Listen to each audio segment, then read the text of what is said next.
एखादी व्यक्ती हसते आणि तिच्या हसण्याचे ती पैसे घेते असं कधी ऐकलात का? आज आपण अशा व्यक्तीबद्दल बोलणार आहोत की जी व्यक्ती फक्त हसण्यासाठी 10 लाख रुपये घेते. कपिल शर्माचा शो तर तुम्ही सगळेच पाहत असाल. यामधील अर्चना पूरणसिंह या त्यांच्या हसण्याचं घेतात 10 लाख रुपये.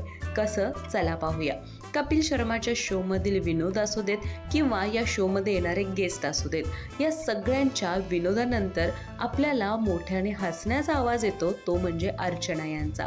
अर्चना यांच्या हसण्यावरून त्याचबरोबर त्यांच्या करिअरवर सुद्धा कपिल शर्मा अनेकदा वेगवेगळे टॉन्ट मारताना दिसतो. पण तुम्हाला माहिती आहे का, अर्चना एका एपिसोडसाठी भरमसाठ फी घेतात.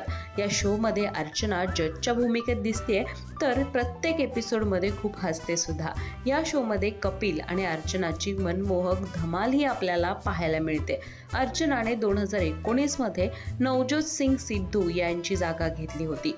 त्यांना अर्चना यांनी रिप्लेस केलंय. पण प्रत्येक एपिसोडसाठी अर्चना 10 लाख रुपये घेते, हे तितकंच खरं आहे. तुम्हाला ही स्टोरी कशी वाटली नक्की कळवा. अशाच नवनवीन स्टोरीजसाठी माय महानगर मानिनीला जरूर सबस्क्राईब करा.